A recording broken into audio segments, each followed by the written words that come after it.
ہمیں فضائل درود میں ملتے ہیں۔ اگر میں آج آپ سے ایک ریکویسٹ کروں یا ایک بات کہوں کہ جناب یہ بتائیے کہ آپ مسلمان ہونے کی حیثیت سے اپنی زندگی میں کیا کیا خواہشات رکھتے ہیں؟ ایک مسلمان اپنی دنیا کیسی دیکھنا چاہتا ہے، اپنی آخرت کیسی دیکھنا چاہتا ہے؟ کبھی اکیلے میں بیٹھ کر لسٹ بنائیں کہ دنیا میں کیا چاہتا ہوں، موت کے وقت کیا چاہتا ہوں، قیامت کو کیا چاہتا ہوں۔ اور اب میں آپ کو کچھ مختلف حدیثوں کا یوں سمجھیے کہ مجموعہ کہہ لیں، عطر کہہ لیں، اس کا خلاصہ کہہ لیں، میں پیش کرنے جا رہا ہوں کہ درود پاک پڑھنے والے کو کیا کیا ملتا ہے۔ علماء بیٹھے ہیں، تقریباً ہر ہی میرے جملے کے پیچھے کوئی حدیث یا کوئی روایت ہوگی، تو آپ کو اندازہ ہو جائے گا کہ یہ کیسا کمال کا وظیفہ ہے۔ میں جو کہتا جاؤں دل خوش ہو تو سبحان اللہ کہتے جائیے گا۔ اگر آپ چاہتے ہیں کہ آپ کی روزی میں برکت ہو تو درود پاک پڑھیے۔ اگر آپ چاہتے ہیں کہ بیماریاں دور ہو جائیں تو درود پاک پڑھیے۔ آپ چاہتے ہیں آپ کی ٹینشن ریلیز ہو جائے، آپ درود پاک پڑھیے۔ آپ چاہتے ہیں ذلت و رسوائی سے بچیں تو درود پاک پڑھیے۔ آپ چاہتے ہیں آپ کی عزتوں میں اضافہ ہو جائے تو درود پاک پڑھیے۔ آپ چاہتے ہیں کہ مرتے وقت کلمہ نصیب ہو اور نبی پاک کا دیدار ہو جائے تو درود پاک پڑھیے۔ بلکہ آپ یہ چاہتے ہیں کہ قبر میں بھی نور مصطفیٰ سے میری قبر جگمگائے تو درود پاک پڑھیے۔ قیامت کے دن نبی پاک کے پرچم تلے اٹھنا چاہتے ہیں تو درود پاک پڑھیے۔ آقا کے ہاتھوں جام کوثر پینا چاہتے ہیں تو درود پاک پڑھیے۔ بلکہ سنیے، آقا کے ساتھ جنت میں داخل ہونا چاہتے ہیں تو درود پاک پڑھیے۔ مدینے جانا ہے تو درود پاک پڑھیے۔ خواب میں سرور کائنات علیہ الصلوۃ والسلام کی زیارت کرنی ہے تو درود پاک پڑھیے۔ مجھے بتائیے کچھ اور بچ گیا ہے زندگی میں؟ اور کچھ چاہیے ہیں؟ اور کیا چاہیے ہمیں؟ روزی میں برکت ہو، ذلت و رسوائی سے بچوں، بیماریاں اتر جائیں، ٹینشن ریلیز ہو، اللہ عزتوں میں اضافہ کرے، کلمے والی موت ملے، آقا کا دیدار ہو اور جنت میں بھی نبی پاک ساتھ لے جائیں، جب تک زندہ رہوں مدینے جاتا رہوں۔ اس کے علاوہ تو بچتا ہی کوئی نہیں ہے نا مسلمان کے لیے۔ اب ماشاءاللہ علماء بیٹھے ہیں، آپ ان سے پوچھیں کہ یہ ساری فضیلتیں ہیں احادیث میں اور روایات میں درود پاک پڑھنے والے کے لیے موجود ہیں، پھر بھی ہم درود پاک نہیں پڑھتے، پھر بھی ہم اس کو اپنا وظیفہ نہیں بناتے۔ اگر درود پاک کو ہم اپنا، اس کو کہتے ہیں نا کہ چابی ہے، یہ اٹ از اے کی آف سکسیس، کامیابی کی چابی ہے، ہر پرابلم دور کرنے کی چابی ہے، تو پلیز درود پاک کو حرز جاں بنائیے۔ چلتے پھرتے اٹھتے بیٹھتے جتنا ہو سکے درود پاک پڑھتے رہا کریں۔ بلکہ وہ شاعر بہت خوبصورت بات لکھتے ہیں کہ ہر درد کی دوا ہے صلی علی محمد، ہر درد کی دوا ہے صلی علی محمد، تعویذ ہر بلا ہے صلی علی محمد۔ تو ہمارا تو کام یہ ہے کہ بس کسی پرابلم میں پڑھتے رہیں انشاءاللہ، بلکہ پرابلم آنی نہیں ہے اگر آپ درود پاک کثرت سے پڑھ رہے ہوں گے۔ میرے پیارے اسلامی بھائیوں، آج جس موضوع پہ میں نے بات کرنی ہے وہ بڑا سینسٹیو اور بڑا اہم ٹاپک ہے۔ ہم نارملی اپنی زندگی میں بہت ساری چیزوں کی حفاظت کرتے ہیں، چیز جتنی قیمتی ہوتی ہے اس کی حفاظت بھی ہم اس قدر زیادہ کرتے ہیں۔ نارمل سا موبائل جیب میں ہو تو فکر نہیں ہوتی، قیمتی موبائل ہو تو بندہ ہر تھوڑی دیر بعد ہاتھ لگا رہا ہوتا ہے جیب میں، ہے نا۔ گاڑی قیمتی ہو تو بندہ لاک کر کے، بعض اوقات ڈرائیور کھڑا کر کے آتا ہے۔ پیسے تھوڑے سے ہوں تو جیب میں رکھتا ہے، زیادہ ہو تو لاکر میں یا بینک میں رکھتا ہے۔ جتنی چیز قیمتی ہوتی چلی جاتی ہے، ہمارا کانشیس لیول بھی، جو ہمارا حفاظت کا ذہن بھی بڑھتا چلا جاتا ہے۔ ہماری زندگی میں ہماری نیکیوں کی، ہمارے اعمال کی کتنی اہمیت ہے، کبھی ریئلائز کیا آپ نے؟ اول تو شیطان ہمیں نیکیاں کرنے نہیں دیتا، وہ چاہتا ہی نہیں ہم نیکیاں کریں، اور اگر کوئی نیکیاں کر لیتا ہے تو پھر اب اگلا وار شیطان کا یہ ہوتا ہے کہ کسی طرح اس کی نیکی برباد کرا دی جائے، اس کی نیکی ڈیلیٹ کروا دی جائے۔ ذرا اس کو ایک میں آپ کو یوں سمجھے کہ صورتحال آپ کے سامنے رکھتا ہوں، جس سے آپ کو یہ بات اور سمجھنے میں آسانی ہو جائے گی، پھر میں اپنے ٹاپک کی طرف آؤں گا۔ کہ ایک شخص تھا اور اس کے یہاں بچی کی ولادت ہوئی۔ ماں باپ کے یہاں جب بچی پیدا ہوتی ہے تو ماشاءاللہ محبت بھی لوگ کرنے والے کرتے ہیں، اور پھر اس کی پلاننگ بھی کرتے ہیں کہ بچی جب بڑی ہوگی تو میں نے اس کی خیر خواہی کرنی ہے، اس کی شادی کرنی ہے۔ تو اس شخص نے سوچا کہ کیوں نہ میں اپنی بچی کی شادی کے لیے، اس کے اچھے مستقبل کے لیے کچھ پیسے جمع کروں۔ اس نے ایک گھر میں صندوق بنایا اور روزانہ کے، مثال کے طور پہ سمجھاتا ہوں کہ روزانہ کے 100 روپے یا 200 روپے وہ اس صندوق میں ڈالنے لگا۔ اس نے کہا 20 سال میں تو پتہ نہیں کتنے پیسے ہو جائیں گے، سارے کام آسان ہو جائیں گے۔ 100 روپے 200 روپے روز ڈالتا تھا۔ کبھی کبھی جی چاہتا تھا کوئی اچھی چیز خریدے، کوئی باہر کا کھانا کھائے، مگر کہتا نہیں، بچی والے پیسے ڈالنے۔ اپنے دل کو مارتا رہا اور پیسے ڈالتا رہا۔ 20 ایئرز، 20 سال گزر گئے، صندوق بھر گیا۔ اس نے سوچا صندوق تو بھر گیا ہوگا، اب بچی بھی بڑی ہو گئی، کہا اب تو اس کی شادی کرنی ہے. اور اب اس والد نے اس باکس کو کھولا, سارے گھر والوں کو جمع کیا کہ آؤ میری 20 سال کی جو جمع پونجی ہے آج اس کو مل کے کاؤنٹ کرتے ہیں, ہزاروں لاکھوں روپے ہوں گے. جیسی صندوق کھولا نا, اس کا دل ہل گیا کہ ہوا یہ تھا کہ صندوق لکڑی کا تھا, اس میں کہیں سے ایک سوراخ ہو چکا تھا, اور اس سوراخ سے دیمک اندر آئی, اور اس کی 20 سال کی جو کمائی تھی وہ سارے نوٹ وہ دیمک کھا چکی تھی. مجھے صحیح بتائیں, اپنے آپ کو اس کی جگہ رہ کر سوچیں کہ جس نے 20 سال تک اپنے پیٹ کاٹ کر, اپنی خواہشوں کو مار کر اپنی بچی کے لیے پیسے جمع کیے, اور جب 20 سال بعد اس کو خرچ کرنے کا موقع آیا, اس کو تکلیف کتنی ہوئی ہوگی کہ یار سب ختم, اب میں کہاں سے لاؤں گا. یہ تکلیف یقیناً بہت زیادہ ہے. مگر میں آج جس ٹاپک پر بات کرنا چاہتا ہوں نا, دیکھیں 20 سال بعد بھی کسی سے پیسے تو ادھار لے سکتا ہے نا, دوبارہ کما سکتا ہے, کچھ نہ کچھ سولوشن کر سکتا ہے. مگر اس شخص کی مایوسی اور اس شخص کی تکلیف کا اندازہ کیجئے کہ جو شخص زندگی بھر نمازیں پڑھتا رہا, سردی میں اٹھ کے وضو کر کے نمازیں پڑھتا رہا, رمضان میں روزے رکھتا رہا, حج بھی کیے, زکاتیں بھی دی, بہت بار شیطان نے بہکانے کی کوشش کی, وہ لڑتا رہا شیطان سے کہ نہیں میں نے گناہ نہیں کرنے, اور جب اللہ کی بارگاہ میں قیامت کے دن پیش ہو تو اسے امید ہوگی کہ میرے پاس حج ہیں, عمرے ہیں, نمازیں ہیں, سجدے ہیں, تلاوت ہے, روزے ہیں, اور جب بارگاہ الہی میں اس کے نامہ اعمال کھولے جائیں اور اس کو کہا جائے کہ جاؤ تمہارے پاس کچھ بھی نہیں ہے, null and void, delete it. سوچئے اس دن اس کی شرمندگی, حسرت کا عالم کیا ہوگا. اس دن تو کوئی چانس بھی نہیں ہوگا نا کہ دوبارہ نہیں کیا کر لے, ادھر تو دوبارہ کما سکتا ہے وہ شخص, مگر قیامت کے دن today is the time of action. مولا علی فرماتے ہیں نا یہ وقت زندگی میں عمل کر سکتے ہو, قیامت کا دن عمل کا نہیں, جزا کا دن ہوگا, فیصلے کا دن ہوگا. تو اس دن تو آپ کو صرف فیصلہ ہی ہونا ہے. تو اب پہلے ریئلائز کر لیجئے کہ یہ کتنا بڑا معاملہ ہے کہ اگر میرے اعمال ہی برباد ہو گئے.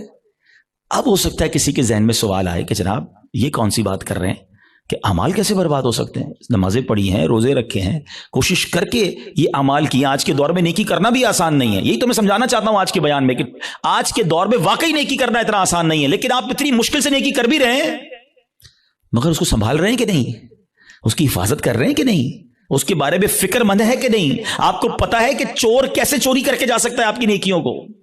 یہی میرا آج کا ٹاپک ہے. اور اب آپ دوبارہ ذہن میں سوال آ رہا ہوگا کہ بھائی بتائیں تو صحیح وہ کون سے اعمال ہیں کہ جن سے نیکیاں برباد. میں قرآن و حدیث سے آج آپ کے سامنے کچھ اعمال ایسے رکھوں گا, کچھ کام ایسے رکھوں گا کہ جس کو کرنے والے کے بارے میں فرمایا کہ اس کے اعمال برباد کر دیے جاتے ہیں. سب سے جس کو کہیں کہ اہم ترین معاملہ پتہ ہے کیا ہے, کہ انسان کا ایمان چھن جائے. جس کا ایمان چلا گیا نا, اب اس کا کوئی عمل اس کے کام نہیں آئے گا, چاہے اس کی زندگی سجدوں سے بھری ہوئی ہو, چاہے اس نے بہت نمازیں پڑھی ہوں, ساری زندگی روزے رکھے ہوں, ایمان نہیں تو کچھ بھی نہیں. اور یہ بات قرآن کہتا ہے. اللہ کا کلام کیا فرماتا ہے سنیے. رب کریم قرآن میں ارشاد فرماتا ہے وَمَن يَرْتَدِدْ مِنْكُمْ عَنْ دِينِهِ فَيَمُتْ وَهُوَ كَافِرٌ فَأُولَئِكَ حَبِطَتْ أَعْمَالُهُمْ فِي الدُّنْيَا وَالْآخِرَةِ وَأُولَئِكَ أَصْحَابُ النَّارِ هُمْ فِيهَا خَالِدُونَ. اب اس کا ترجمہ سنو. اور تم میں جو کوئی اپنے دین سے پھرے پھر کافر ہو کر مرے تو ان لوگوں کا کیا اکارت گیا, دنیا میں اور آخرت میں سب ضائع ہو گیا, اور وہ دوزخ والے ہیں, انہیں اس میں ہمیشہ رہنا ہے. ایک بات یاد رکھیے گا, یہ ہمیں بعض اوقات سمجھ نہیں آتی کہ یار بندہ مسلمان ہو کے کافر کیسے ہو سکتا ہے, ایمان والا ہو کے ایمان سے کیسے نکل سکتا ہے. یہ بات تو آپ کو پتا ہے نا کہ دنیا میں سب سے زیادہ جو تیزی سے مذہب پھیل رہا ہے وہ کون سا ہے؟ اسلام ہے. The most growing religion on earth. اس پوری کائنات میں سب سے تیزی سے الحمدللہ اسلام پھیل رہا ہے. لیکن یہ ون وے ٹریفک نہیں ہے کہ اگر کوئی مسلمان ہو سکتا ہے غیر مسلم تو مسلمان بھی اسلام سے خارج ہو سکتا ہے. ٹھیک ہے, ایک حدیث پاک سناتا ہوں تاکہ یہ بات اور کلیئر ہو جائے گی. حدیث پاک کا مضمون ہے, نبی پاک علیہ الصلوۃ والسلام نے فرمایا کہ اولاد آدم مختلف طبقات میں, مختلف کیٹیگریز میں پیدا کی گئی ہے. 4 کیٹیگریز, 4 قسم بیان کی نبی پاک نے. فرمایا ایک پہلی قسم وہ ہے کہ بعض مومن پیدا ہوتے ہیں, ایمان والی زندگی گزارتے ہیں, اور ان کا خاتمہ بھی ایمان پر ہوتا ہے. ہم اللہ سے دعا کرتے ہیں کہ اللہ اس کیٹیگری میں ہمیں شامل رکھے, کیونکہ اللہ نے مسلمان ماں باپ دیے, ایمان والی زندگی دی ہے, اللہ ایمان والی موت عطا فرمایا. لیکن سیکنڈ کیٹیگری نبی پاک نے فرمایا کچھ لوگ کافر گھرانے میں پیدا ہوتے ہیں, حالت کفر پر زندہ رہتے ہیں, اور حالت کفر پر ہی ان کی موت ہوتی ہے. بہت بڑی تعداد میں ایسے لوگ ہیں جو غیر مسلموں کے یہاں پیدا ہوتے ہیں, کفر والی زندگی گزارتے ہیں, کفر پر بھی مر جاتے ہیں. تیسری کیٹیگری سنو, اللہ کے نبی فرماتے ہیں کچھ لوگ کافر پیدا ہوتے ہیں, کافروں والی زندگی گزارتے ہیں مگر ان کا خاتمہ ایمان پر ہو جاتا ہے نا. کئی لوگ جو مرنے جو دنیا میں مسلمان ہو رہے ہیں یہ کیا ہے؟ کافر تھے نا، غیر مسلم تھے، کلمہ پڑھا مسلمان ہو گئے. بڑی اچھی بات ہے. مجھے ایک واقعہ یاد آ گیا. ہانگ کانگ میں دعوت اسلامی والے جو تھے وہ ہمارے مبلغین کسی مریض کی عیادت کے لیے ہاسپٹل میں گئے. دعوت اسلامی کے تو طریقہ کار میں بھی شامل ہے اور ہمیں بھی جانا چاہیے، مریض کی عیادت سنت ہے. تو وہ لوگ وہاں عیادت کرنے گئے تو برابر میں بستر پر ایک 70 سال کا ہانگ کانگ میں ایک بوڑھا شخص غیر مسلم وہ بھی لیٹا ہوا تھا، علاج کروانے آیا تھا. جب وہ واپس جانے لگے اس نے اشارہ کیا ذرا ادھر آئیے گا. وہ ادھر گئے تو کہا تم لوگ کون ہو؟ چہرے پہ داڑھی تھی، سر پہ امامہ تھا. کہا مسلمان ہیں. کیوں آئے تھے؟ کہا ہمارا ایک دوست ہے وہ بیمار تھا اس کو دیکھنے آئے تھے. اچھا مسلمان کیا ہوتا ہے، اسلام کیا ہوتا ہے؟ 7 8 10 منٹ بات چیت ہوئی. اسلامی بھائیوں نے اس کو دعوت دی کہ آپ بھی مسلمان ہو جائیں. ہسپتال کے بستر پر وہ بوڑھا شخص کلمہ پڑھ کر مسلمان ہو گیا. مگر اس سے بڑھ کر جو جس کو کہتے ہیں نا ایمان افروز بات یہ تھی کہ اگلے چند گھنٹوں بعد اس کا انتقال بھی ہو گیا. یعنی اس کے مقدر میں ایمان تھا تو اسپتال کے بستر پر بھی اس تک ایمان پہنچ گیا. یہ حدیث کا جو تیسرا حصہ ہے نا، سمجھو کہ کچھ لوگ کافر گھرانے میں پیدا ہوتے ہیں یا کافر ہوتے ہیں، پیدا ہی کافر کفر پر ہوتے ہیں، پوری زندگی کفر پر گزرتی ہے مگر ان کا خاتمہ ایمان پر ہوتا ہے.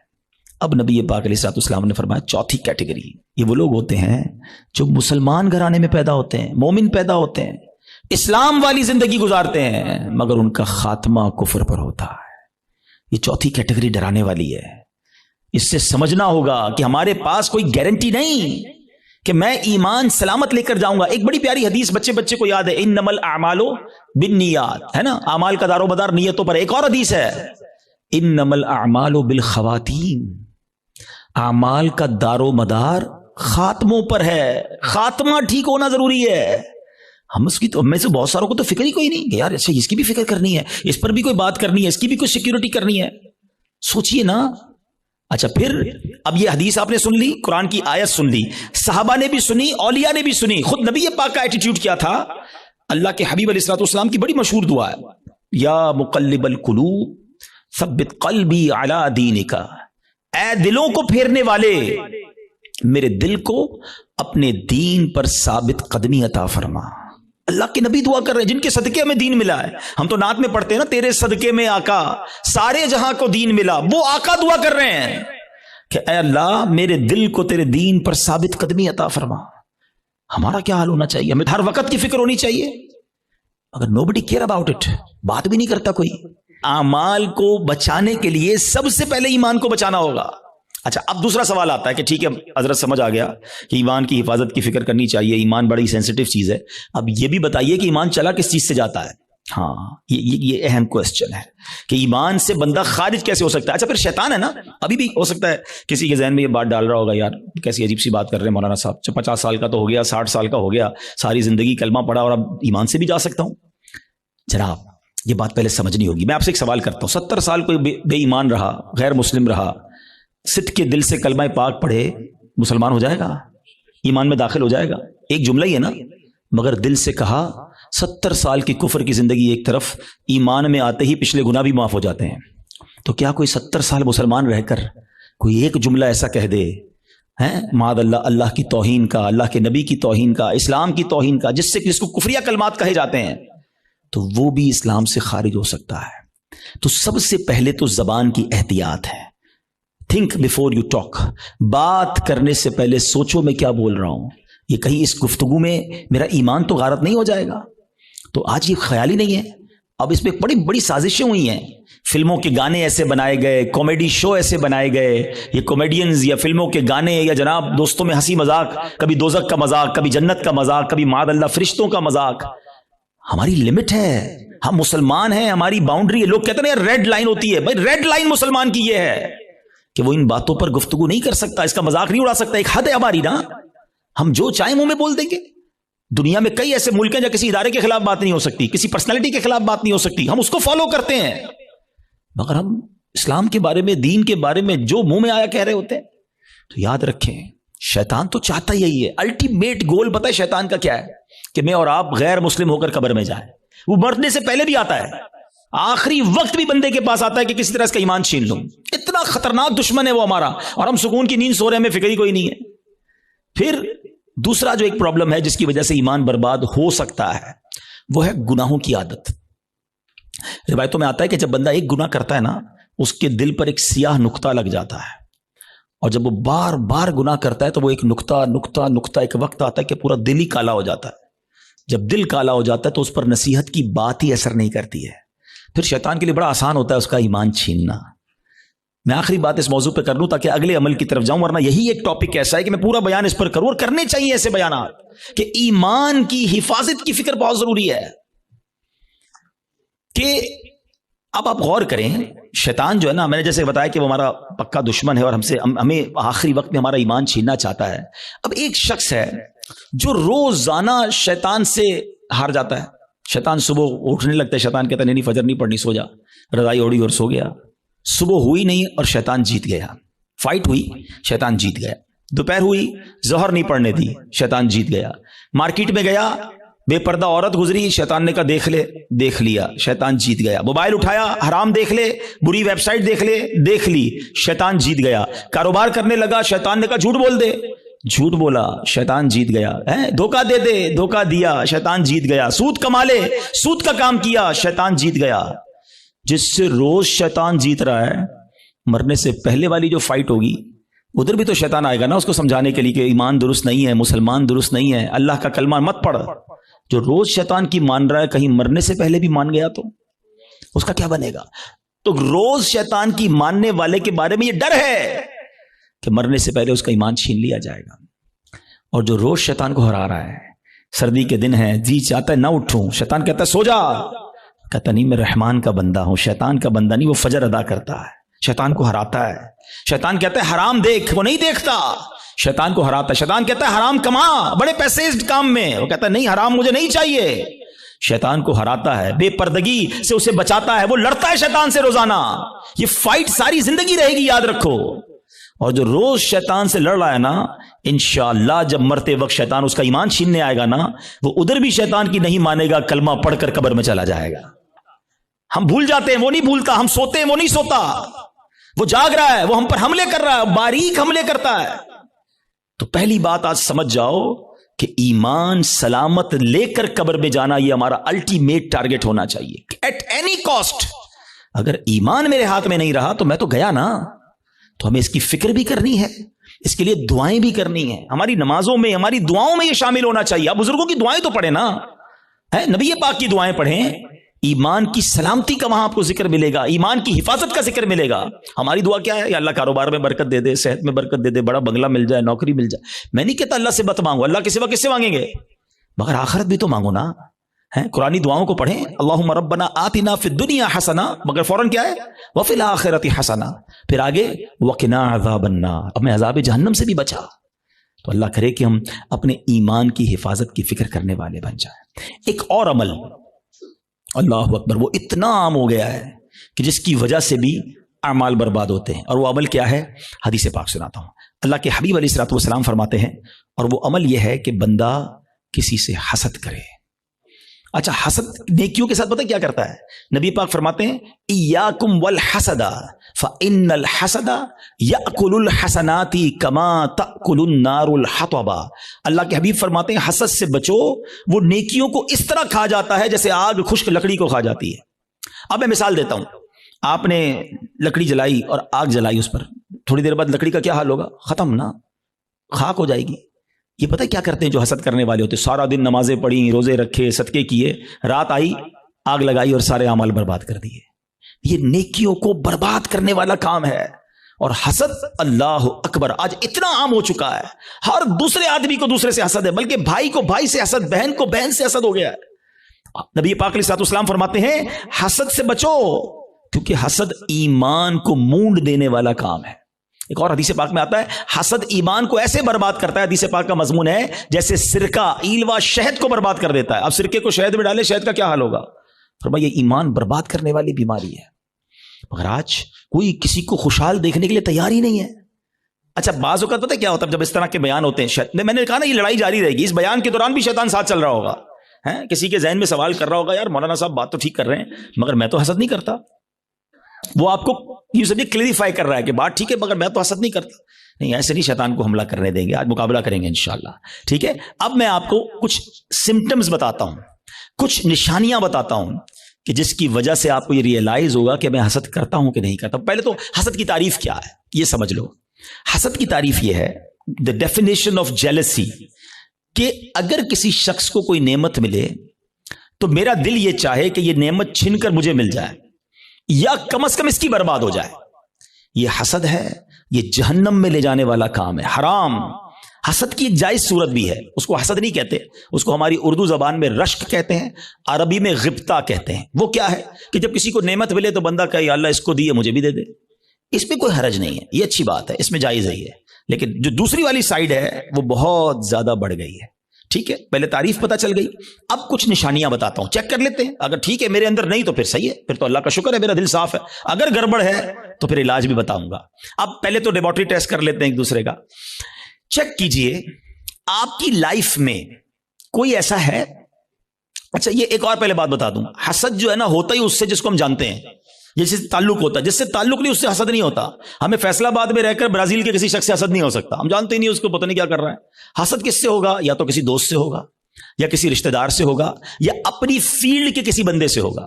آپ کاروبار کرتے نا, کسی کاروباری اپنے کسی کاروباری سے ہو جائے گا, اپنے کسی رشتہ دار سے ہو جائے گا, اپنے کسی دوست سے, اپنے کسی قریب پڑوسی سے ہو سکتا ہے, جس کے ساتھ آپ کا انٹریکشن ہے نا, آپ اس سے حسد کر سکتے ہیں. اب چیک یہ کرنا ہے کہ میں کسی سے حسد کرتا ہوں کہ نہیں. ٹھیک ہے, میں نے آپ کو باؤنڈری بتا دی ہے. اب میرا لیبارٹری ٹیسٹ کہہ لیں, مدنی لیبارٹری ٹیسٹ کرتا ہوں.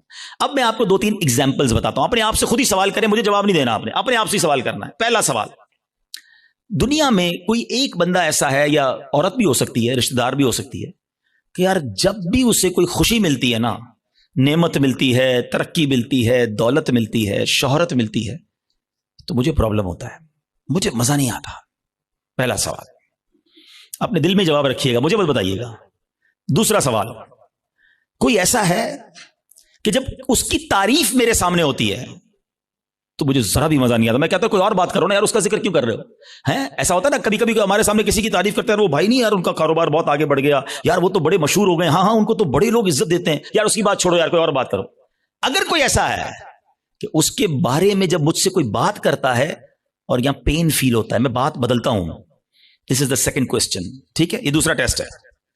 اب تیسرا ٹیسٹ ہے, کوئی ایسا ہے کہ جب اس کا نقصان ہو جائے, بدنام ہو جائے, اس کا پیسہ برباد ہو جائے, معاذ اللہ اس کی فیکٹری میں آگ لگ جائے, اس کا گھر تباہ ہو جائے, یا اس کے گھرانے میں کوئی جھگڑا ہو جائے, اس کی فیملی تتر بتر ہو جائے, تو اندر ہی اندر خوشی ہوتی ہے, ہاں یار اب مزہ آیا, ہاں میں تو چاہتا یہی تھا یہ برباد ہو جائے. These are the 3 symptoms. یہ 3 سوال ہیں آپ سے, جواب مجھے کوئی نہ دے, اپنے دل سے پوچھو. اگر کسی کے بارے میں ان تینوں میں سے کوئی ایک بھی کیفیت ہے نا, تو پھر حسد اور کس کو کہتے ہیں؟ جناب آپ بیمار ہو چکے ہیں, ڈاکٹر کہتا ہے نا آپ کے ٹیسٹ کے بعد شوگر ہو گئی ہے بھائی, بلڈ پریشر ہو گیا, اب ہن احتیاط کرو, تو تسی ہن احتیاط کرو, تواڈے دل وچ حسد آ گیا ہے. اگر ان تینوں میں سے کوئی ایک بات کا جواب ہاں میں آ رہا ہے, اور کوئی بندہ یا کوئی رشتہ دار عورت یا فیملی کا کوئی ممبر ذہن میں آ رہا ہے, آپ کو پتا ہے اتنا مکار ہے شیطان, بہن کو بہن سے حسد کرا دیتا ہے. کیسے؟ ایک بہن خوشحال ہے اپنے سسرال میں, دوسری بیچاری غریب ہے, اب اس کے دل میں ڈال دے گا یہ ترقی کر رہی ہے, میں پیچھے رہ گئی, برباد.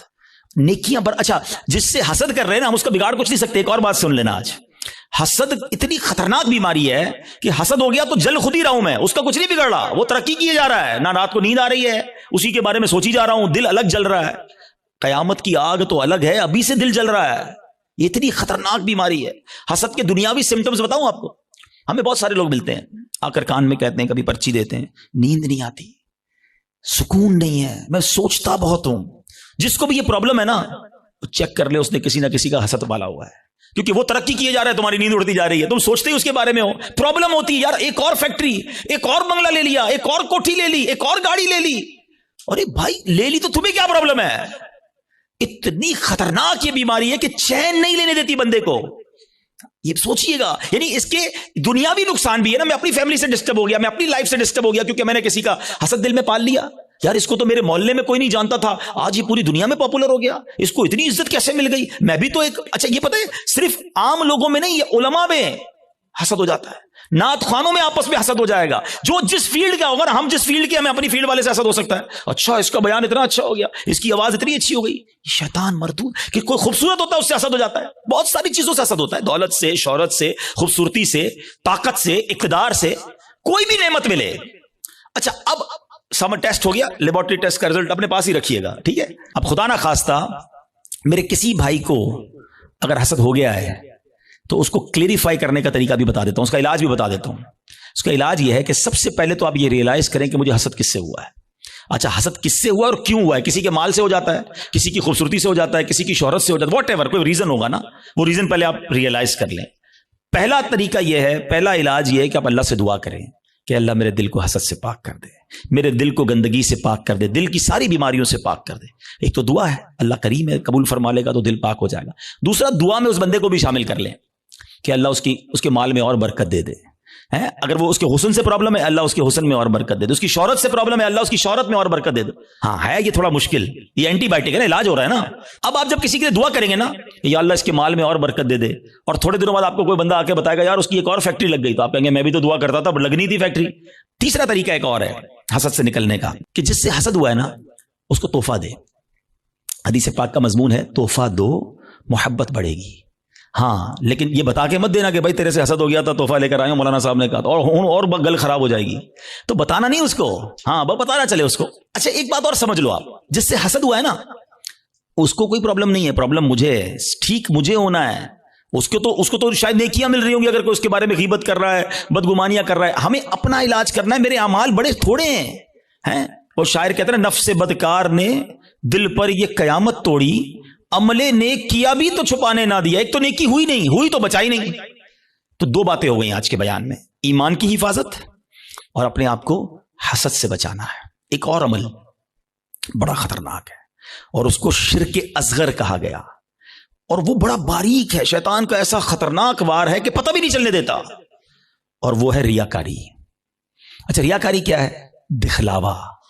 بندے کو بڑا جی چاہتا ہے یار میں نیکی کروں نا, پتا تو چلے میں نے کیا کیا ہے, یار کمال ہے, اتنا اتنا اتنا چندہ دیا اور کوئی اعلان ہی نہیں, اتنے سجدے کیے, پتہ ہی نہیں کسی کو کہ کمرے کے اندر جا کے کتنے نفل پڑھتا ہوں, تہجد پڑھتا ہوں. تو اب نیکی کر, پہلے تو مشہور تھا نیکی کر دریا میں ڈال, اب تو نیکی کر فیس بک پہ ڈال, ہر چیز سوشل میڈیا پہ ڈالنی ہے. تو یہ جو دل کی چاہت ہے نا اندر سے, یہ سمجھو یہ بڑا باریک وار ہے.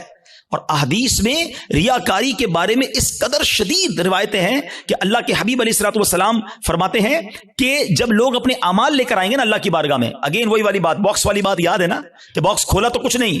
ریاکار جب اللہ کی بارگاہ میں اعمال لے کر آئیں گے تو ریاکاروں سے کہا جائے گا ان کے پاس جاؤ جن کے لیے تم ریاکاری کرتے تھے, انہی سے جا کے اپنا اجر لے لو. اللہ فرمائے گا میرے پاس کچھ بھی نہیں ہے, لوگوں کو دکھانا تھا نا, جاؤ ان سے جا کے لے لو اجر.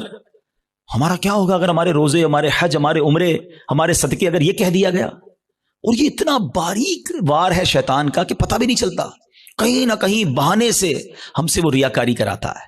وہ مشہور حدیث آپ نے کئی بار سنی ہوگی کہ قیامت کے دن اللہ کی بارگاہ میں سب سے پہلے ایک شہید کا فیصلہ ہوگا. اس سے کہا جائے گا تو نے کیا کیا؟ اللہ فرمائے گا میں نے تجھے اتنی نعمتیں دی. وہ مانے گا یا اللہ ہاں مجھے نعمتیں ملی. حدیث کا خلاصہ ہے اللہ فرمائے گا تو نے کیا کیا؟ کہا یا اللہ میں نے تیری راہ میں جہاد کیا, لڑتے لڑتے شہید ہو گیا, جان دے دی تیری بارگاہ میں. یعنی آپ سوچو یار جان دینے سے بڑھ کر تو کچھ نہیں ہے نا. مگر اللہ کی طرف سے کیا ارشاد ہوگا؟ تو جھوٹا ہے, تو نے اس لیے یہ عمل کیا کہ تجھے بہادر کہا جائے, مجاہد کہا جائے, تجھے کہہ لیا گیا. اے فرشتوں اس کو جہنم میں ڈال دو, شہید جہنم میں. کیوں؟ نیت اللہ کی رضا کی نہیں تھی نا, شہرت کی تھی, لوگوں کو پتا چلے. اب اللہ کی بارگاہ میں ایک سخی لایا جائے گا. اے اللہ کی راہ میں خرچ کرنے والوں غور سے سنو, وہ سخی اللہ کی بارگاہ میں لایا جائے گا. اللہ فرمائے گا میں نے تجھے بہت مال دیا. کہے گا ہاں یا اللہ تو نے مال دیا مگر میں نے تیری راہ میں دل کھول کر خرچ کیا. میں خلاصہ کہہ رہا ہوں, میں نے تیری راہ میں دل کھول کر خرچ کیا. ارشاد ہوگا کہ تو جھوٹا ہے, تو نے اس لیے کیا کہ تجھے سخی کہہ لیا جائے. اے فرشتوں اس کو بھی اٹھا کر جہنم میں ڈال دو. دنیا میں سخی مشہور ہو گئے تھے نا, بس اب جہنم میں جاؤ. تیسرا قرآن کا قاری لایا جائے گا, علم سکھانے والا لایا جائے گا. اللہ کہے گا تجھے اتنی نعمتیں دی. وہ کہے گا ہاں مولا نعمتیں ملی, میں تو لوگوں کو علم پڑھاتا تھا, تیرا دین پڑھاتا تھا, قرآن پڑھاتا تھا. فرمایا تو جھوٹا ہے, تو نے اس لیے کیا کہ تجھے عالم کہا جائے, قاری کہا جائے. اے فرشتوں اس کو بھی اٹھا کر جہنم میں ڈال دو. کبھی بھی سیٹسفائی نہ ہوا کریں, پلیز ٹرائی ٹو انڈرسٹینڈ. شیطان مردود پہلی کوشش یہ کرتا ہے ہماری نیکیاں نہ ہوں, اور دوسری کوشش یہ کرتا ہے کہ اچھا نیکیاں کر لی نا, اب اس کو نل اینڈ وائڈ کیسے کروں, ڈیلیٹ کیسے کرواؤں, ضائع کیسے کرواؤں. ادھر ہم مار کھا جاتے ہیں, ادھر ہم سوچتے ہی نہیں ہیں. بڑا جی چاہتا ہے لوگوں کو پتا چلے اتنے حج کیے ہیں, اتنے عمرے کیے ہیں. ایکچولی ہماری تو روز لوگوں سے ملاقاتیں ہوتی ہیں نا, معذرت کے ساتھ کسی سے ملنے جاتے ہیں نا, سب جگہ نہیں لیکن کچھ جگہ ایسا ہوتا ہے کہ 15 منٹ کے اندر بندہ اپنی 15 سال کی نیکیاں گنواتا ہے کہ میں نے اتنے حج کیے ہیں, الحمدللہ ہر سال عمرے پہ جاتے ہیں, سرکار نے بڑا کرم کیا ہے, تہجد کی نماز کی بڑی پابندی ہے, تو رجب شعبان کے روزے بھی رکھتا ہوں, تو فلاں علاقے میں بھی ہم غریبوں کی مدد کرتے ہیں, تو فلاں بھی. بندہ کہ آئی صاحب کس نے پوچھا تھا یہ سب آپ سے؟ ہم نے تو طبیعت پوچھی تھی آپ کی, آپ نے طبیعت کے جواب میں پوری لسٹ نکال کے دے دی. اچھا اب ذرا میں چوٹ کرنے کے لیے کہہ رہا ہوں کہ جو بندہ 15 سال پرانا حج یاد رکھے ہوئے ہے, اس کو آج صبح جو جھوٹ بولا ہے وہ یاد ہے؟ تھوڑی دیر پہلے موبائل اٹھا کر حرام دیکھا وہ یاد ہے؟ آدھے گھنٹے پہلے غیبت کی تھی وہ یاد ہے؟ آج دن میں کئی گناہ ہوئے وہ یاد نہیں, اور 20 سال 25 سال پرانی نیکی یاد ہے جو بار بار لوگوں کو بتائی جا رہا ہوں. پوچھے یہ کیوں؟ دیکھیں مجھے بتانے سے مجھے تو کوئی نقصان نہیں ہوا, آپ کا کہیں لاس تو نہیں ہو گیا. انما الاعمال بالنیات, اللہ کی بارگاہ میں ہماری نیتیں کیا ہیں ہم سوچیں. تہجد تو اکیلے میں پڑھتا ہے نا بندہ, لیکن کبھی ہم نے پڑھ لی تہجد, اب پیٹ میں درد ہو رہا ہے, سامنے والے کو کیسے بتاؤں کہ تہجد پڑھی ہے؟ بس یار آج بہت تھکا ہوا ہوں. خیریت کیوں تھکے ہیں حاجی صاحب؟ تو الحمدللہ تہجد میں اٹھ جاتا ہوں نا. اچھا آپ تہجد بھی پڑھتے ہیں؟ او ہن دل وچ ٹھنڈ پی گئی, اینو پتہ چل گیا اسی تہجد گزار نے. وہ نہیں بلو ٹک آتا ہے واٹس ایپ پہ میسج ریسیو, ہمیں لگتا ہے میری عبادت اس کو ریسیو ہو گئی, اور ساڈے دل وچ ٹھنڈ پی گئی, اور اللہ کے بندے ریسیو بھی ہو گئی, ادھر سے ڈیلیٹ بھی ہو گئی. کیوں بتانا ہے؟ میں جانوں میرا رب جانے ہے. یہ سمجھو بات کو, یہ بڑی باریک شیطان کا وار ہے. مسجد میں چندہ دیں, امام صاحب کو اسپیشل پرچی جاتی ہے, ذرا حاجی صاحب کے لیے اعلان کریں, ذرا کولر لگایا حاجی صاحب نے, مسجد کے پنکھے فلاں حاجی صاحب نے لگائے, قالین فلاں حاجی صاحب نے. کیوں آپ قالین لگا دیں, رب ثواب دینے والا ہے. میں ہر کسی اچھا اب اگین میں دیکھیں ہر اپنے ٹاپک میں شیطان کا ایک وار بھی انکلوڈ کر رہا ہوں. ابھی شیطان پتہ کیا وار کر رہا ہوگا؟ ہائے ہائے اتنا مردود ہے نا, یہ اس بیان میں بھی ہمیں کوئی اور بندہ یاد دلا رہا ہوگا, یہ عبدالحبیب بھائی صحیح کہہ رہے ہیں, یہ فلاں آدمی ہے نا مسجد میں اعلان کرواتا ہے, وہ فلاں آدمی ہے نا نیکیاں بڑی بتاتا ہے, وہ ہمیں کوئی اور یاد دلا رہا ہوگا, ہمیں اپنے بارے میں فیصلہ نہیں کرنے دے گا. ہمارے پاس کوئی پیرامیٹر نہیں ہے کہ ہم کسی کو ریاکار کہہ سکیں, کیونکہ اگر نیکی کوئی اعلانیہ اس لیے کر رہا ہے کہ لوگوں کو ترغیب ملے تو اس کو ثواب ہے. کیا ہے انما الاعمال بالنیات, میں اپنے دل کو تو چیک کر لوں, ہم اپنے دل کو سب چیک کریں, رائٹ لیفٹ نہیں دیکھنا. کہ میں جب اعلان کرنے کی سوچتا ہوں, میں جب واٹس ایپ یا فیس بک پہ لگاتا ہوں, میں جب دوستوں کو بتاتا ہوں قرآن اتنا پڑھا, تلاوت اتنی کی, بس یار آج آفس پہ غریب بندہ آیا تھا بڑا پریشان تھا, میں نے تو یار اس کو فوراً 25,000 روپے دے دیے, یہ کس لیے کہا؟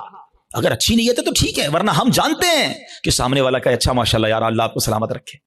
پلیز شیطان کے وار کو سمجھو. میں نے آپ کے سامنے حدیث رکھی ہے کہ شہید جہنم میں جائے گا, وہ شہید جو جہاد کر رہا ہے مگر دکھاوے کے لیے کر رہا ہے, وہ سخی جہنم میں جائے گا جو کروڑوں لاکھوں روپے خرچ کر رہا ہے مگر دکھاوے کے ساتھ کر رہا ہے اللہ کے لیے. ایک چپتا ہوا سوال کر کے اگلے ٹاپک کی طرف جاتا ہوں. اپنے آپ سے میں بھی سوال کرتا ہوں, میں خود اپنے آپ سے بھی سوال کرتا ہوں, میرے اور آپ کے پاس ایسی کتنی نیکیاں ہیں جو فقط میں جانوں اور میرا رب جانے. کبھی اکیلے میں سوال کرنا اپنے آپ سے کہ کسی کو نہیں پتا, دنیا میں کسی کو نہیں پتا, بس میں جانوں میرا رب جانے. ثواب تو اس سے لینا ہے نا, جنت میں تو اسی نے مجھے داخل کرنا ہے اپنے کرم سے, میں کیوں دنیا والوں کو بتاؤں. اچھا پھر اخلاص, ریاکاری کے اگینسٹ کیا ہے اخلاص. اخلاص کی تعریف پتہ ہے کیا ہے؟ آئے ہائے علماء بھی کمال کرتے ہیں, ایک جملے میں گلی مکا دیتے ہیں, کہتے ہیں اخلاص کی تعریف یہ ہے جس طرح تم اپنے گناہوں کو چھپاتے ہو نا, اس طرح اپنی نیکیوں کو چھپاؤ. ہم میں سے کوئی چاہتا ہے میری خطائیں پتہ چلیں کہ میں نے کل کیا گناہ کیا, پرسوں کیا کیا؟ نہیں نہیں نہیں, کسی کو میری خطا نہیں پتہ چلنی چاہیے, ہم چھپاتے ہیں, مگر نیکیاں سب کو پتہ چلنی چاہیے. سمجھو اس وار کو شیطان کے. تیسرا عمل میں نے بتا دیا آپ کو, ریاکاری. چوتھا عمل جو اس سے ملتا جلتا ہی ہے, وہ بھی اعمال برباد کرنے والا عمل ہے, اور وہ ہے خود پسندی. انسان جو ہے نا اپنے اندر اپنے آپ کو بہت کچھ سمجھنے لگتا ہے. حدیث پاک میں آتا ہے خود پسندی 70 سال کے عمل کو برباد کر دیتی ہے. آئے ہائے میں 70 سال نمازیں پڑھوں, 70 سال روزے رکھوں, صدقے خیرات کروں, اور ایک خود پسندی میرے سارے اعمال برباد کر دے. ایک بزرگ کے بارے میں آتا ہے, اپنے بچے کے ساتھ کہیں سفر پر جا رہے تھے, تو جب سفر پر جا رہے تھے تو سرائے خانہ آیا, رات کو سو گئے قافلے والوں کے ساتھ. باپ بیٹے اٹھے اور تہجد کی نماز پڑھی. جب تہجد پڑھی نا تو بیٹے نے ابو کو کہا, ابو یہ کیسے لوگ ہیں, سارے سوئے ہوئے ہیں, کوئی بھی نہیں اٹھا تہجد کے لیے. تو والد نے بیٹے کو بڑا کمال کا جواب دیا کہ بیٹا تو بھی سویا رہتا تو اچھا ہی تھا. سمجھ آئی بات؟ یہ جملہ بڑا کمال کا ہے. آپ تہجد پڑھ کر دوسروں کو حقیر سمجھنے لگے نا, اور اپنے آپ کو میں نے تہجد پڑھی, دیکھو یار یہ سب سو رہے ہیں. یہی تو خود پسندی ہے کہ اپنے آپ کو کچھ سمجھ رہے ہیں, اس کا اپنا ہی کمال سمجھ رہے ہیں, اللہ کی عطا نہیں سمجھ رہے اسے. خود پسندی نہیں آنی چاہیے. 70 سال کے عمل برباد کرنے والا میں نے عمل آپ کے سامنے رکھا ہے. اب میں آخری بات, ایسے بہت سارے اعمال ہیں لیکن ظاہر ایک بیان میں سارے تو نہیں ڈسکس کر سکوں گا نا. میں کوشش کروں گا یا کوشش کر رہا ہوں کہ وہ اعمال زیادہ ڈسکس کروں جو بہت زیادہ پینیٹریٹ کر گئے, وہ ہمارے درمیان آ چکے ہیں اور ہماری نیکیاں برباد ہو رہی ہیں اس سے. Try to understand, try to secure your good deeds. اچھے اعمال کو بچانے کی فکر کرو نا, ہے ہی تھوڑے, اور وہ بھی برباد ہو گئے تو بنے گا کیا میرا. اور اب وہ کیا ہے, وہ قرآن کہتا ہے, وہ کیا ہے, قرآن کہتا ہے یا ایھا الذین آمنوا لا تبطلوا صدقاتکم بالمن والاذی. اے ایمان والو اپنے صدقے باطل نہ کرو احسان جتا کر اور تکلیف دے کر. یہ بھی بہت بڑا مسئلہ ہے. اول تو کسی کے ساتھ بھلائی کرنی نہیں ہے, اور بھلائی کر لی اب ساری زندگی اسے احسان جتانا ہے. یاد ہے نا میں نے نوکری دلائی تھی, بھول تو نہیں گیا؟ چپل پہن کر آیا تھا میرے پاس, اب گاڑی والا ہو گیا, بھول تو نہیں گیا میرا احسان؟ تیری بہن کی شادی تھی, میں نے اس کا جہیز دلوایا تھا, بڑا آدمی ہو گیا لیکن یاد ہے نا میں نے تیرے کو لون دلوایا تھا. توبہ توبہ توبہ. سوچو کبھی زندگی میں احسان جتانے والے مت بننا. میری اور آپ کی اوقات کیا ہے؟ اگر میں نے کسی کے ساتھ بھلا کیا, میں نے اللہ کی راہ میں خرچ کیا تو یہ رب نے دیا نا. میں خدا کی قسم کئی بار یہ بیانات میں جملہ کہا ہے کہ یار جب بھی اللہ کی راہ میں دو نا, کسی غریب کی مدد کرو, کسی صدقے کی جگہ پر دو, مسجد میں دو, واٹ ایور, اللہ کی راہ میں خرچ کر کے اللہ کی بارگاہ میں ایک سجدہ بھی کیا کرو. اللہ تیری مہربانی, تو نے دینے والا بنایا, مجھے مانگنے والا نہیں بنایا ہے. آج میرا کوئی ملازم, میرا کوئی غریب رشتہ دار میرے دروازے پر آ کر کہے کہ بھائی جان میری بچی کی شادی ہے اور مجھے فرنیچر چاہیے, ہم احسان جتائیں گے؟ سوچو میں بھی کسی کے دروازے پر کھڑا ہو سکتا تھا, مجھے آج اللہ نے دیا ہے نا, اگر نہ دیا ہوتا تو میں بھی اپنی بچی کی شادی کے لیے کسی کے دروازے پر کھڑا ہوتا, میں بھی کسی دوست کے پاس جاتا کہ ماں ہاسپٹل میں اور علاج کے پیسے نہیں ہیں. یہ صرف میرے رب کی مہربانی ہے کہ لوگ میرے پاس آ رہے ہیں اور میں انہیں دے کر جتاؤں گا. نہ کرو ایسا. اللہ کے لیے مدد کیا کرو, اللہ کا شکر بھی ادا کیا کرو. یہ سارا صدقہ ضائع ہو جائے گا. آپ مسجد میں دے کر, مدرسے میں دے کر, دینی کاموں میں دے کر رسید بھی لے لیں, مگر رسید تو رہ جائے گی, ثواب چلا گیا اگر آپ کی نیت دکھاوے کی ہے, آپ کی نیت اللہ کی رضا کی نہیں ہے. یہ صدقے باطل ہو جائیں گے. قرآن کہتا ہے نا. میں جب بھی یہ بات بیان کرتا ہوں مجھے ایک واقعہ یاد آ جاتا ہے کہ ایک بار میں ایک بزنس مین ہے ان کے گھر گیا, کافی بڑا ان کا بنگلو ہے. ہم بیٹھے تھے تو ان کا ملازم چائے لے کر آیا. جیسی ملازم آیا نا چائے لے کر, تو اس شخص نے پتہ ہے کیا کیا؟ کہتا ہے یہ میرا ملازم ہے, میں نے اس کو گھر بنا کے دیا ہے, اس کی بچی کی شادی کرائی ہے. آپ یقین کریں میں اتنا اندر ہی اندر شرمندہ ہو گیا کہ یار یہ کیوں یہ باتیں مجھے بتا رہا ہے, اس بندے کا کیا حال ہو رہا ہوگا, اور وہ ملازم دل ہی دل میں کتنا رو رہا ہوگا کہ یار صاحب نے ایک بار میری مدد کی ہے, ہر مہمان کو سناتے ہیں. یہ کیوں کرتے ہیں ہم؟ آپ نے کر دیا ٹھیک ہے, آپ دوسروں کو بتا کر اسے ذلیل کریں گے. یہی تو قرآن کہہ رہا ہے کہ اے ایمان والو اپنے صدقے باطل نہ کرو, احسان جتا کر, ایذا پہنچا کر. ہم تکلیف پہنچاتے ہیں بعض اوقات, مدد بھی کرتے ہیں اور اس کو اتنے تانے دیتے ہیں کہ وہ بیچارہ شرم سے پانی ہو جاتا ہے, غریب ہے کر کچھ نہیں سکتا. یہ کبھی بھی اپنے اندر عادت نہیں ہونی چاہیے. بلکہ سچی بات بتاؤں, ہمیں تو یہ بھی نہیں امید ہونی چاہیے کہ یار میں کسی کو صدقہ دوں تو یہ میرے لیے دعا کرے, میرا نام لے کے دعا. ہم پتہ ہے کہ عمرے پہ بھیجتے ہیں کسی کو, جاؤ عمرے پہ جانا, ہر چکر میں میرے لیے دعا کرنا. ہم تو ساتھ فیس بھی رکھتے ہیں, اتنے عمرے کرنا, امی کے نام پہ کرنا, ابا کا. اور یار آپ کچھ بھی نہ بولو اس کو, وہ جا رہا ہے قدم قدم پر ثواب آپ کو مل رہا ہے. آپ کو بولنے کی ضرورت کیا, میرا رب سب جانتا ہے نا. اللہ جانتا ہے کہ نیت کدھر کی ہے. حضرت عائشہ صدیقہ رضی اللہ تعالیٰ عنہ, حضرت ام سلمہ رضی اللہ تعالیٰ عنہ, امہات المومنین ہے نا, کیا شاندار انداز ہوتا تھا. آپ اپنے غلام کو پیسے دیتی, فرماتی جاؤ کسی غریب کو دے آؤ, اور دیکھو غریب سے ہمارے لیے دعا نہ کرانا, اور اگر وہ ہمارے لیے کوئی دعا کر دینا تو وہ دعا نوٹ کر کے آنا. اب مثال کے طور پہ وہ غریب کو جا کے پیسے دیتے, غریب دعا کرتا کہ یا اللہ ان کی خیر ہو, رزق میں برکت ہو, وہ دعائیں لکھ کر لاتے. اور حضرت ام سلمہ اور بی بی عائشہ ہاتھ اٹھا کر اس فقیر کے لیے وہی دعائیں کیا کرتی جو انہوں نے ان کے لیے کی تھی, اور فرماتی دعا کا بدلہ دعا ہو جائے, اجر اللہ سے لینا ہے. سبحان اللہ, کیا انداز ہے. صدقہ کریں, اللہ کی راہ میں خرچ کرو, مگر ایسے کرو کہ دائیں ہاتھ سے خرچ کرو, بائیں ہاتھ کو پتہ نہ چلے. وہی سوال اگین, ایسے کتنے اعمال ہیں میرے اور آپ کے پاس کہ میں جانوں اور میرا رب جانے. ہاں یقیناً کچھ نیکیاں ایسی ہوتی ہیں جو کھل کے کرنی چاہیے اور اس نیت سے کرنی چاہیے کہ لوگ کریں, لیکن دل کی کیفیت اپنے آپ سے پوچھ لیں. تو بہرحال میرے پیارے اسلامی بھائیو, آج کے اس مختصر سے بیان میں جو میں نے ٹاپک چوز کیا تھا کہ ہم اپنے اعمال کی حفاظت کی فکر کریں, ہم اپنے پیسوں کی، اپنی فیکٹری کی، اپنے گھر کی، اپنی گاڑیوں کی، سب کی حفاظت کی فکر کرتے ہیں کیونکہ وہ قیمتی ہیں۔ خدا کی قسم سب سے زیادہ قیمتی میرا ایمان ہے۔ ایمان نہیں تو کچھ نہیں، اور سیکنڈ پھر میرے اعمال ہیں، نیکیاں نہیں ہیں۔ قیامت کے دن اگر کہہ دیا گیا کہ تمہاری کوئی عبادت قبول نہیں تو پھر ہم کدھر جائیں گے؟ ہمارے بزرگان دین اتنے سینسٹیو تھے اس معاملے میں۔ ایک بزرگ کے بارے میں آتا ہے، وہ کپڑے سیتے تھے، بہت اچھے کپڑے سیتے تھے، تو وہ مارکیٹ میں جاتے تھے اور جو کپڑے بناتے تھے وہ سیل کرتے تھے۔ تو وہ ایک بار گئے ایک جگہ پر اور ایک کپڑے کے بڑے ایکسپرٹ تاجر کو انہوں نے اپنا پیس دیا، کڑائی وڑائی کر کے لے گئے تھے۔ تو اس نے جیسے ہی کپڑا ہاتھ میں لیا نا تو اس نے اس کی عیب نکالنا شروع کیے، اسٹچنگ ٹھیک نہیں ہے، کلر کمبینیشن ٹھیک نہیں ہے، فلاں چیز غلط ہے۔ تو وہ بزرگ رونے لگے۔ تو وہ تاجر کہتا ہے اب روئے نا، میں لے لیتا ہوں، پرچیز کر لیتا ہوں، اب رو کیوں رہے ہیں؟ کہتے ہیں میں اس لیے نہیں رو رہا تمہیں میرے کپڑا میں عیب نکالیں، میں یہ سوچ رہا ہوں کہ میں نے یہ کپڑا اپنے ہوش کے مطابق، اپنی خیال کے مطابق بالکل صحیح سیا تھا، مگر جب یہ کپڑا کسی ایکسپرٹ کے ہاتھ میں آیا تو اس کو میرے عیب پتہ چل گئے۔ میں نے اپنی سوچ سے نمازیں ٹھیک پڑھی ہیں، اپنے حساب سے صدقے ٹھیک کیے ہیں، میں نے عمرے اور حج ٹھیک کیے ہیں، لیکن قیامت کے دن جب یہ اعمال اللہ کی بارگاہ میں پیش ہوں گے اور ادھر سے کہہ دیا گیا تیرے سجدوں میں اخلاص نہیں ہے، تیرے صدقوں میں اخلاص نہیں ہے، تیری عبادت میں ذوق نہیں ہے، تیری نیتیں اچھی نہیں ہوں گی، تو میرا کیا بنے گا؟ اس طرح وہ سوچتے تھے۔ کبھی ہم نے نیکی کر کے یہ سوچا کہ یا اللہ نیکی بچی رہے، قبول فرما لے؟ ہم تو نیکی کر کے پھول جاتے ہیں، بھائی میں نمازی، میں حاجی، میں روزہ دار، میں صدقہ دینے والا۔ نہیں، پلیز سمجھو بات کو۔ ہم نے کئی ایسے واقعات پڑھے ہیں کہ جو بڑے بڑے نامور اس زمانے کے جناب مستجاب الدعوات ہوا کرتے تھے، جب شیطان غالب آیا، نفس غالب آیا، لالچ غالب آئی تو ایمان بھی ہاتھ سے چلا گیا۔ بلم بن باعورہ کا واقعہ کس کو نہیں پتا؟ مستجاب الدعوات تھا وہ شخص، لیکن جب لالچ غالب آئی، شیطان کا داؤ چل گیا، حضرت موسیٰ کے خلاف ہوا، ان کے بارے میں بددعا کرنے لگا، اس کی زبان لٹک کر باہر آ گئی اور کفر پر اس پر خاتمہ ہوا۔ ہمیں ڈرنا ہے، دعائیں مانگنی ہیں، اور یہ خوف ہمیں صحابہ میں نظر آتا ہے۔ ہاں، سیدنا ابوبکر صدیق، حضرت عثمان غنی، حضرت مولا علی، بی بی فاطمہ، بی بی عائشہ رضی اللہ عنہ، ان کے واقعات تو پڑھیں۔ یہ تنکا اٹھا کر کہا کرتے تھے کاش میں تنکا ہوتا انسان نہ ہوتا۔ کیوں کہتے تھے؟ کہ اللہ کی بارگاہ میں پیش ہوا اور وہاں میرا ایمان نہ چلا جائے، میرے اعمال برباد نہ ہو جائیں۔ تو بہرحال میرے پیارے اسلامی بھائیوں، یہ فکر میں آج کے بیان میں پیش کرنا چاہتا تھا۔ حسد سے بچنا ہے، نیت کر لیں انشاءاللہ۔ ہم نے احسان جتانے سے اور دکھلاوے سے بچنا ہے، خود پسندی سے بچنا ہے، اور سب سے مین جو پہلا میرا ٹاپک تھا، ایمان کی حفاظت کی فکر کرنی ہے۔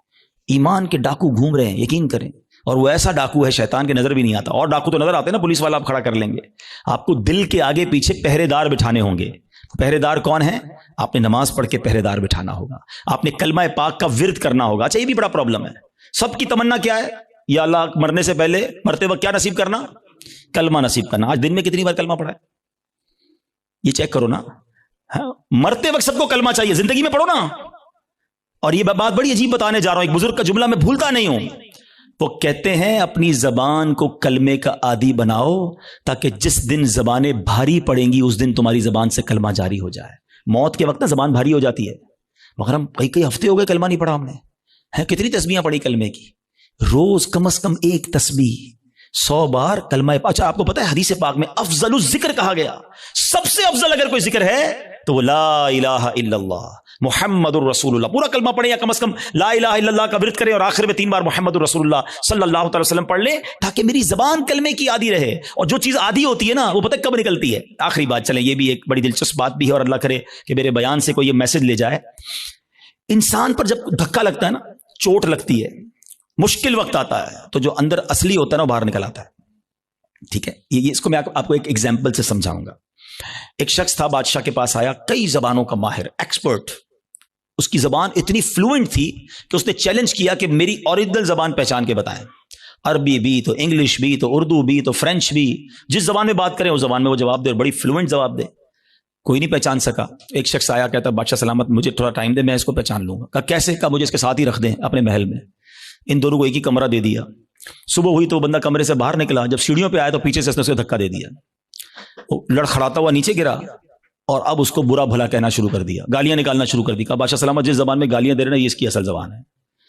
جب بندے کو جھٹکا لگتا ہے نا تو اس کا اصل باہر آتا ہے۔ اس کو اور آسان سمجھا دیتا ہوں، کوئی سالن لے کر، پیالہ لے کر ہمارے قریب سے گزرے، اس کو ٹھوکر لگے گی تو برتن سے کیا نکلے گا؟ سالن گرے گا نا۔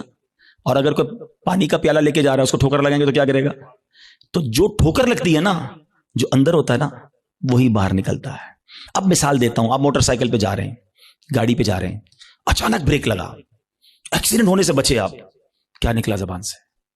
کچھ لوگوں کی زبان سے اس وقت گالی نکلتی ہے، اور کچھ لوگوں کی زبان سے ماشاءاللہ اس وقت یا رسول اللہ نکلتا ہے، لا الہ الا اللہ نکلتا ہے، یا غوث اعظم نکلتا ہے. کیوں؟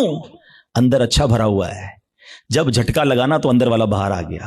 اور ہم نے دیکھا ہے اس وقت کئی ایسے لوگ ہوتے ہیں جن کی زبان سے اس وقت بھی گالی نکلتی ہے، بری بات نکلتی ہے، ارے تیری تو. کیوں؟ اندر گندا بھرا ہوا ہے. اپنے برتن کو صاف رکھنا، موت کے وقت ایک جھٹکا لگنا ہے، اور جب جھٹکا لگے نا تو میری زبان کلمہ پڑھ لے، میری زبان میرے آقا کا نام لے لے، میری زبان درود پاک پڑھ لے. اندر اچھا ہونا چاہیے. بری محفلیں چھوڑ دو، برے دوست چھوڑ دو، ورنہ یہ گندگی بھر جائے گی دل میں. اور روزانہ کم از کم 100 بار نیت کرو کہ کلمہ پاک پڑھیں گے انشاءاللہ. ہاں، ابھی کلمے پڑھتے رہو تاکہ مشکل وقت جب آئے، جب سکرات کے وقت زبان بھاری ہو جائے تو میری زبان کلمہ پڑھنے والی بن جائے. تو انشاءاللہ کلمے کے عادی بن جاؤ، اور ایسے دوستوں سے بچو، ایسی محفلوں سے بچو جہاں کفریہ باتیں کی جاتی ہیں. میرے رضا نے تو 100 سال پہلے کہہ دیا تھا کہ سونا جنگل، رات اندھیری، چھائی بدلی کالی ہے، سونے والو جاگتے رہیو، چوروں کی رکھوالی ہے. اور چور بھی کیسا ہے شیطان؟ آنکھ سے کاجل صاف چرا لے، یا وہ چور بلا کے ہیں، تیری گٹھڑی تاکی ہے اور تو نے نیند نکالی ہے. تیرا ایمان چھیننے آیا ہے اور تو سو رہا ہے، تجھے فکر ہی نہیں. تو بہرحال الحمدللہ دعوت اسلامی کے اس پیارے ماحول میں ہمیں ایسی سوچ دی جاتی ہے کہ ہم اپنے اعمال کی حفاظت کی فکر کریں، اپنے ایمان کی حفاظت کی فکر کریں. پہلے تو نیکیاں کرنی ہیں اور ضرور کرنی ہیں، مگر پھر اس کو بچانا ہے، اس کی سیکیورٹی کی فکر کرنی ہے. اور میں نے آج چند باتیں بتائیں. میں آخر میں ایک بک سجیسٹ کرنا چاہوں گا. ایک کتاب ہے جس کتاب سے میں نے آج بیان کیا، یہ بھی مکتبۃ المدینہ کی مہربانی ہے، دعوت اسلامی کی یقین کریں مہربانی ہے. اگر میں آپ کو کہوں یار حدیثیں جمع کرو اور ڈھونڈو اس میں کون کون سی چیزیں جو اعمال برباد کریں گی، ہم کہاں سے ڈھونڈیں گے؟ اللہ کی رحمت سے دعوت اسلامی والوں نے ایک پوری کتاب بنا دی ہے. ساری وہ حدیثیں اور قرآن کی آیتیں جمع کر دیں کہ جس میں نبی پاک نے اور اللہ کے پیارے کلام نے ہمیں بتایا کہ یہ وہ عمل ہے جو تمہاری نیکیاں برباد کر دیں گے. وہ کتاب لیں، اس کو پڑھیں. تو بہرحال آج انشاءاللہ یہ آپ نے اور میں نے عزم کر کے جانا ہے، اب شیطان کو نیکیاں نہیں برباد کرنے دوں گا. ایسے کیسے برباد کر دے؟ تو اتنی مشکل سے نیکی کماؤں اور میری برباد کر دے ایک جھٹکے کے اندر. آپ کے پیسے کو چھین لے، کتنا برا لگتا ہے کہ یار میں آج سارا دن محنت کر کے اپنے بچوں کے لیے پیسے کما کے آؤں اور رات کو آؤں اور اپنے پیسوں کو آگ لگا دوں. کوئی نہیں کرنے دے گا. یہ ہم حسد کر کے نیکیوں کو آگ لگا دیتے ہیں. تو انشاءاللہ آج کے بعد اپنی نیکیوں کی حفاظت کریں گے انشاءاللہ. اور نیکیاں بڑھانے اور نیکیوں کی حفاظت کرنے کے لیے اللہ کی رحمت سے دعوت اسلامی کا ماحول آپ کے سامنے ہے. اس ماحول سے وابستہ رہیں، دعوت اسلامی کے اجتماعات میں آتے رہیں، مدنی چینل دیکھتے رہیں، اس طرح کے مزید بیانات سنتے رہیں گے تو انشاءاللہ آپ کو سیکھنے کو ملتا رہے گا انشاءاللہ عز و جل. اور مدنی قافلوں میں بھی سفر کریں. اللہ کریم ہم سب کا جمع ہونا اپنی بارگاہ میں قبول فرمائے. میرے اعمال کی اصلاح کرم سے